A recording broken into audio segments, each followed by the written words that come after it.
Something happened to you recently that you haven't told anyone about. Not a dramatic event. Not something you could point to and easily explain. Something quieter than that, and somehow more significant because of its quietness. A thought arrived. A feeling. A moment of absolute. A thought. A feeling. Inexplicable clarity that cut through all the noise of your current circumstances and told you, not in words exactly, but in something deeper than words, that what you are living right now is not your final chapter, that the financial pressure, the exhausted calculations, the gap between where you are and where you know you are supposed to be, that all of it is temporary in a way that your current situation cannot disprove, no matter how persistent it has been. You felt it. And then, almost immediately, the rational part of your mind showed up to talk you out of it, to remind you of the numbers, to replay every previous time hope arrived, and the circumstances didn't change fast enough to justify it, but the feeling didn't leave. It went quiet, but it didn't leave. I want to tell you something today that I need you to receive, not just with your mind, but with the part of you that felt that clarity before your reasoning arrived to complicate it. What you felt was real. What is coming is real. And the God who has been with you through every single difficult day of this season has not forgotten a single one of them. The unexpected financial provision moving toward your life right now is not a wish. It is a spiritual reality in the process of becoming a material one. And your job, starting today, is to position yourself to receive it completely. Let me describe what has been happening in your life. Not the version you share with people who ask how you are doing, but the actual version, the one that lives in the quiet moments. You have been managing. That word, managing, is doing an enormous amount of work. Because managing, when you unpack it honestly, means something specific. It means that every month has been a negotiation. That every unexpected expense has been a crisis requiring creative problem solving that nobody asked you to do, but that fell to you anyway. That the margin between what comes in and what goes out has been so thin for so long that you have stopped thinking about building anything, because survival has been the full-time occupation, and the weight of that, the specific, particular grinding weight of sustained financial pressure, is something that lives in your body, not just your mind. It is in the way you wake up, in the heaviness that arrives before a single thought has formed, in the way certain conversations make you tense before they have said anything difficult, simply because conversations sometimes lead to places that cost money you don't currently have. You have maintained dignity through this. You have shown up for other people through this. You have kept going. Not because going was easy, but because stopping was not something you were willing to do. And that determination to continue is itself a form of extraordinary courage that you have never once given yourself credit for. But here is what I also know about you. Underneath the management, underneath the careful exterior and the competent handling of circumstances that were never supposed to be this hard for this long, you have been believing, quietly, sometimes barely, sometimes with everything you have, but consistently, persistently, against the evidence of your current circumstances. You have been holding on to the conviction that God has not abandoned this story, that the provision you need is not beyond what is possible, that the breakthrough you have been praying for is real, even in the seasons where it has not yet arrived. That belief is not naivety. It is not the coping mechanism of someone who cannot face reality. It is the accurate spiritual perception of a chosen person who can sense what is coming before the evidence fully materializes. And what is coming, the unexpected financial shift that is already in motion in the unseen, is more significant than your current circumstances have allowed you to fully imagine. Unexpected provision moves toward alignment. Not just need. The first thing I want to address is a misunderstanding about how divine financial provision actually works. Because this misunderstanding causes chosen people to wait in the wrong posture and miss the movement that is already happening around them. God does not send unexpected money simply in response to need. Need is everywhere. Every person on earth has needs that exceed their current resources. If need alone were the trigger, the distribution of provision would look completely different than what we actually observe. What moves unexpected financial blessing is alignment. Specifically, the alignment between a person's inner condition, their faith, their character, their purpose, their readiness, and the provision that is designed to resource that purpose. This means the question to ask is not simply, when will the money come? But am I becoming the person whose life that provision is designed to enter? Are the beliefs aligned? Is the posture receptive? Is the character developed enough to handle what's significant? Increase will demand. These questions are not obstacles to your blessing. They are the preparation for it. And asking them honestly, and doing the work of answering them, is what transforms the waiting from passive endurance into active positioning. The signs were there before you had language for them. Think back across the last several weeks or months. Specifically, not generally. Have there been moments of unexpected, small provision? Things that arrived in ways you couldn't have predicted? A bill that got delayed at exactly the right moment? A resource that appeared just as you needed it? A connection that opened a door you weren't expecting? Small things, maybe. Things easy to dismiss as coincidence or luck if you weren't paying attention. Pay attention. Those moments are not random. They are the advanced signs of something larger that is being positioned in your direction. God does not move from nothing to everything without a pattern of smaller movements that precede the significant one. The small, unexpected provisions you have experienced are not the destination. They are the evidence that the channel is open and that something much larger is already in motion through it. Begin cataloging these moments, not just in your memory but in something written, because the act of recording them does something important. It trains your attention to notice the pattern, and noticing the pattern builds the faith that allows you to receive the fullness of what that pattern is pointing toward. Your faithfulness in small things has been recorded there, is a principle so consistent across both spiritual teaching and observable human experience that I want to present it with the weight it deserves. The person who is faithful, genuinely, quietly, consistently, faithful in small things becomes the person through whom larger things can safely move. I want you to think about what faithfulness has looked like in your life during this difficult financial season. Not the dramatic faithfulness, the ordinary kind. The tithe given when giving it meant something. The commitment honored when breaking it would have been so much easier. The integrity maintained in a small financial decision that no one would ever have known about if you had chosen differently.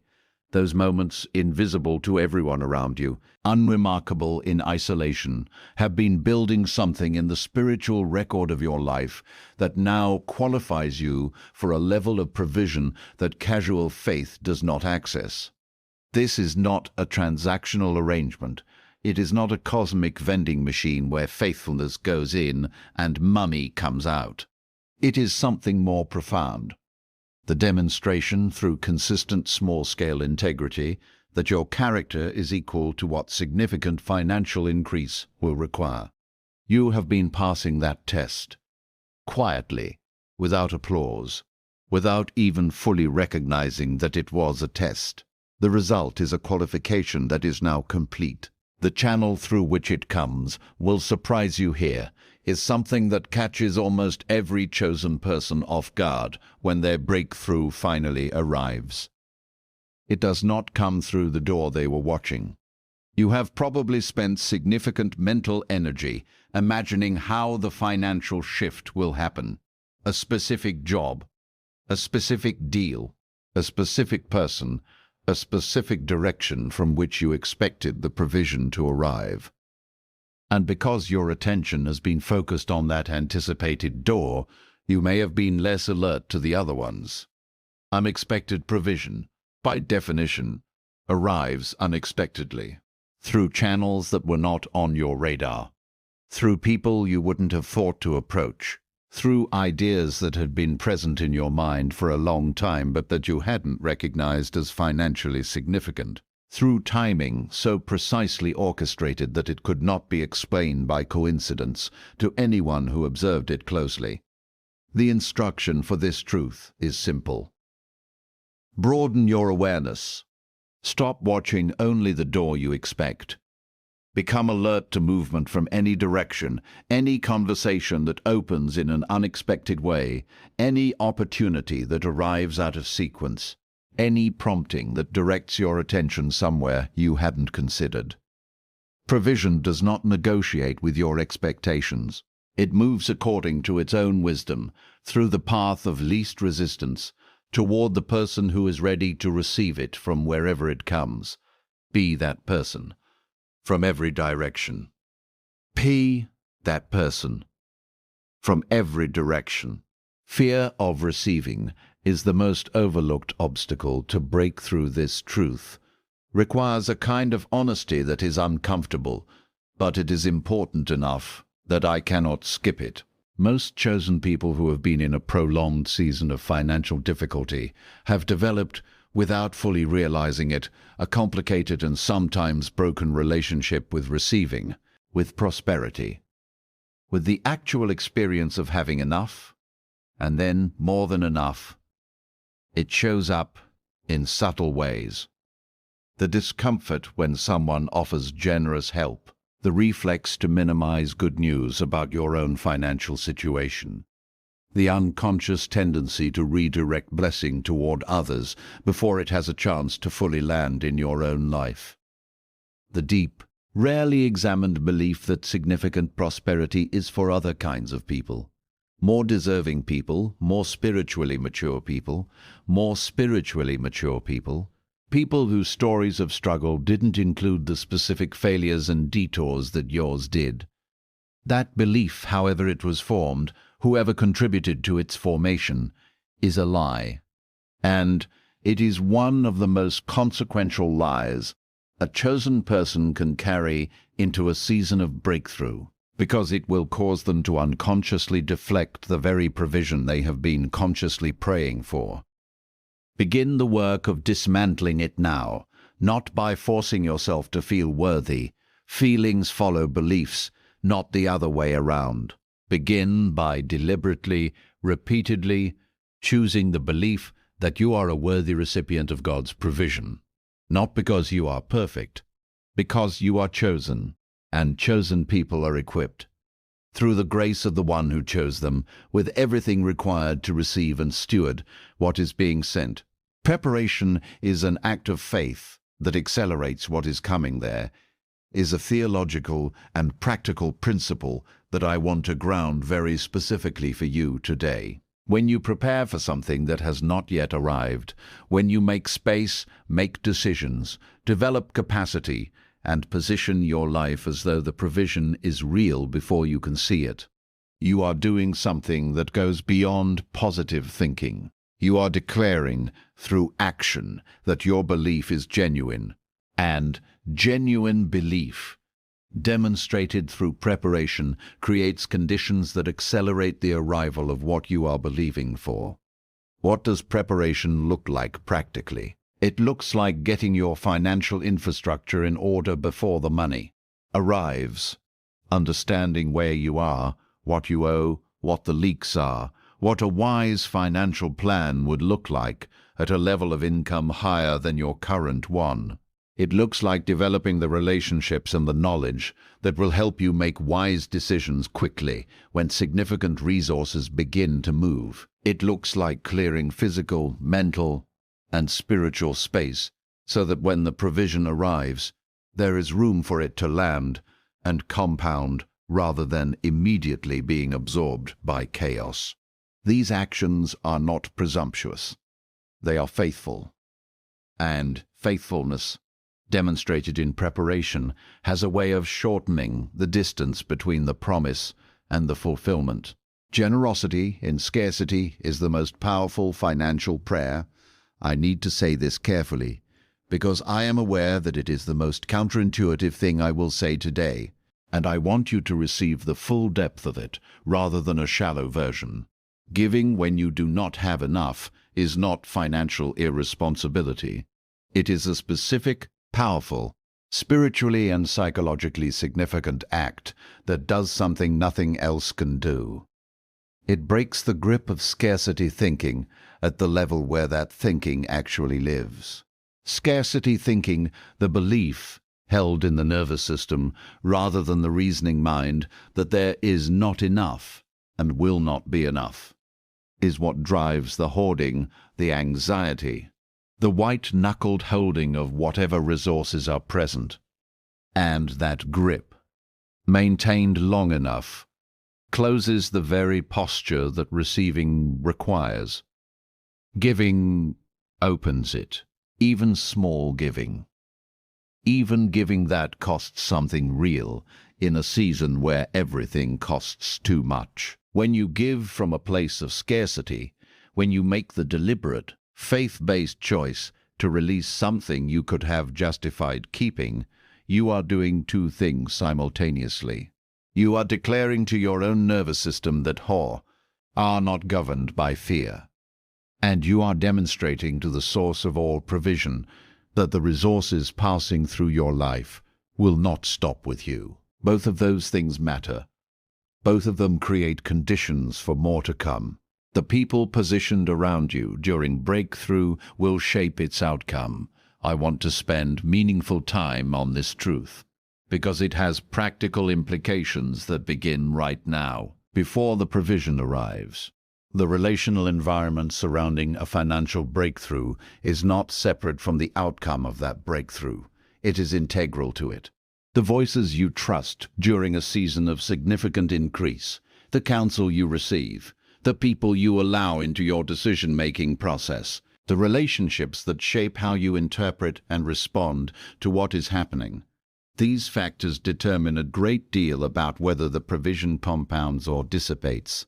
Not everyone currently in your life is equipped to serve you well in this season. This is not a criticism of them. It is an acknowledgement of reality. Some people love you genuinely, but carry their own unresolved financial damage that will color every piece of counsel they offer. Others will be drawn closer by what you have rather than who you are. And proximity motivated by resource rather than relationship is dangerous in a season when significant decisions must be made. Begin being deliberate, now before the increase is visible, about whose voice carries weight in your life. Seek people who have built and sustained what you are moving toward. People whose relationship with money is healthy, whose counsel is rooted in genuine wisdom rather than fear or envy, whose investment in your outcome is unconditioned. Build that circle intentionally. It is one of the most important financial decisions you will make. God's timing is not your timing, and the differ.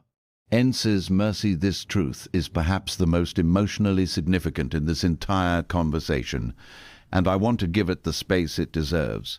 The timing of your breakthrough has not matched your timeline.